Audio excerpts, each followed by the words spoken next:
January 26, 2018 2:09 p.m. Last updated, January 26, 2018 6:45 p.m. With no oil reserves and limited coal reserves, North Korea is generally deficient in energy resources. However, it is rich in uranium and is ranked among the world's top countries with graphite reserves. In 1953, shortly after the Korean War ended, Kim Il-sung told his senior officials that it is imperative that they acquire nuclear weapons, marking the starting point of North Korea's nuclear weapons program. But North Korea would not have succeeded without the backing of its powerful communist allies, the Soviet Union and China. Looking at historical evidence, their assistance can be seen. Former USSR Specialists in 1962, upon invitation, a group of USSR nuclear scientists led by Vladislav Kotlav traveled to the mountainous area in the northern region of North Korea to build facilities, what would become known as the Yongbyon Nuclear Scientific Research Center. The research center had over 100 nuclear technicians and researchers, most of whom were young Soviet specialists who had studied nuclear physics in the USSR. Kotlav and his team of Soviet scientists supervised the construction of a light water reactor, the IRT-2000 Nuclear Research Reactor, for North Korea, according to the Nuclear Threat Initiative, a US-based research organization. The nuclear reactor was completed in 1965. North Korea's light water reactor was constructed in preparation for making nuclear weapons. But it is difficult to extract plutonium, a raw material key to making nuclear weapons, with such a reactor. The light water reactor was just the beginning for North Korea's ambitious nuclear program. Completion of the light water reactor in Yongbyon caught the United States' attention. Since the 1960s, the United States has kept close watch on the Yongbyon Nuclear Scientific Research Center. In the same year as the reactor's completion, a U.S. reconnaissance satellite took photographs of the reactor. Later in 1967, 1970, and 1975, Yongbyon expanded its nuclear facilities. In spite of intelligence on North Korea's nuclear development, the U.S. was not concerned about the country's ambition for a nuclear weapons program until the mid-1980s, according to declassified reports from U.S. intelligence.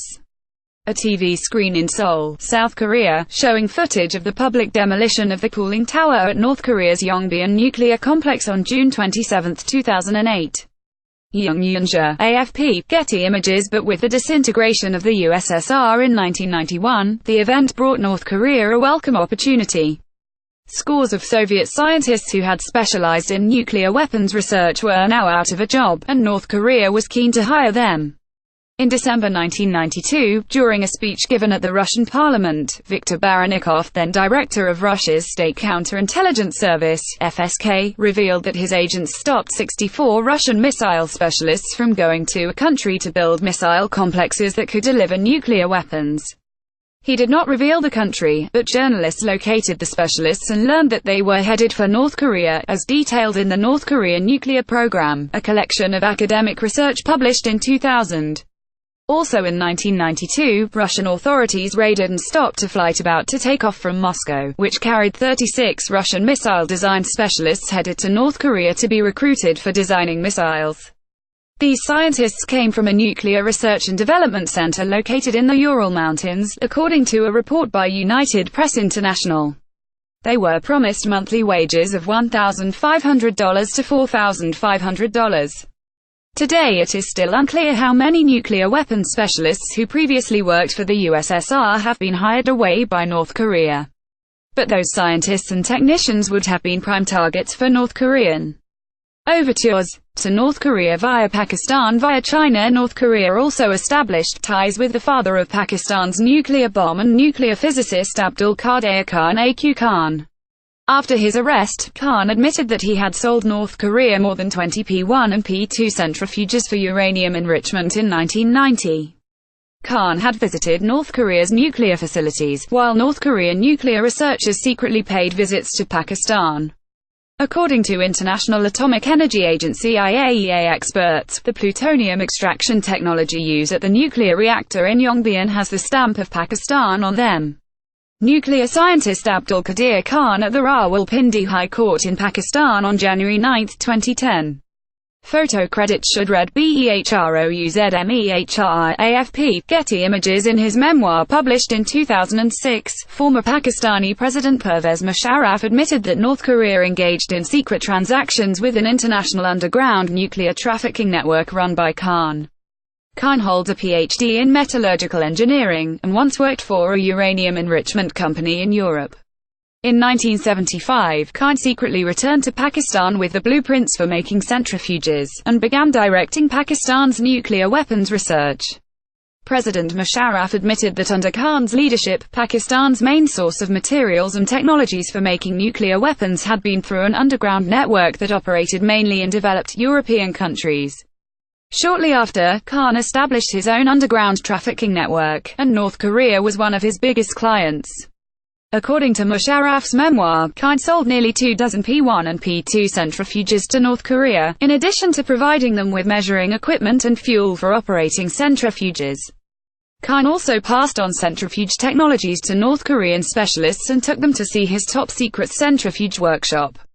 The IAEA, which was in charge of Khan's investigation, was shocked to discover just how far-reaching his network was. Its investigation revealed that about 30 businesses from 30 countries have been involved in this black market. But where exactly did Pakistan get its nuclear technologies from? Huang Siping, a former researcher at China Institute of Atomic Energy, a state research institute, during the 1980s, said in a February interview with the Chinese broadcaster New Tang Dynasty Television, "Part of our job was to pass on our nuclear technologies to Pakistan and other countries. They sent experts here to learn from us, and China also sent our experts especially to Pakistan to provide them with technical assistance. China also passed on nuclear raw materials." A 2009 Washington Post article published excerpts of A.Q. Khan's written accounts that the newspaper obtained. Khan wrote that in 1982, China provided 50 kilograms of weapon-grade enriched uranium to Pakistan, enough to make 2 nuclear bombs. Current and former U.S. officials say Khan's accounts confirm the U.S. intelligence community's long-held conclusion that China provided such assistance, The Washington Post reported. In September 2001, United States imposed sanctions on the state-run firm of China Metallurgical Equipment Corporation (MECC) for selling missile parts to Pakistan. Huang Siping explained the rationale for China assisting Pakistan, because China does not get along with India, so China has been helping Pakistan in its nuclear weapons development to counter India. Having witnessed such irresponsible acts, I started to seriously doubt whether these advanced technologies would eventually bring benefits or disasters to mankind. A man walks past a North Korean restaurant located in one of China's largest Korea towns in Shenyang City, in China's northeastern Liaoning province, on January 7, 2018. Chandan Khanna, AFP, Getty Images. Over a decade later, Chinese companies continued to aid North Korea. On February 11, 2013, the U.S. State Department issued, as per the Iran, North Korea, and Syria Non-Proliferation Act, a list of businesses and individuals that it had imposed sanctions on for being involved with those nations in weapons proliferation. A number of Chinese businesses were implicated, such as BST Technology and Trade Company, China Precision Machinery Import and Export Corporation, Dalian Sunny Industries, and Poly Technologies Incorporated. These entities contributed materially, opposed a risk of contributing materially to the proliferation of WMD or their means of delivery, including missiles capable of delivering such weapons, the State Department said. China also had another ulterior motive, according to Chen Po-kong, an analyst and author on Chinese politics. Chen, citing WikiLeaks documents that no longer appear to be available, says that Vice Premier Qian Qi-chen, in a bid to save his son from corruption charges, told U.S. intelligence agencies that North Korea's nuclear capabilities were fostered by Beijing for the purpose of countering the U.S.'s influence over Taiwan. Through 6-party talks that would stall indefinitely, the two countries' ultimate goal was to make the United States choose between abandoning Taiwan or facing war with North Korea. Translated from Chinese and edited by Annie Wu. Recommended video, share, tweet, share, email.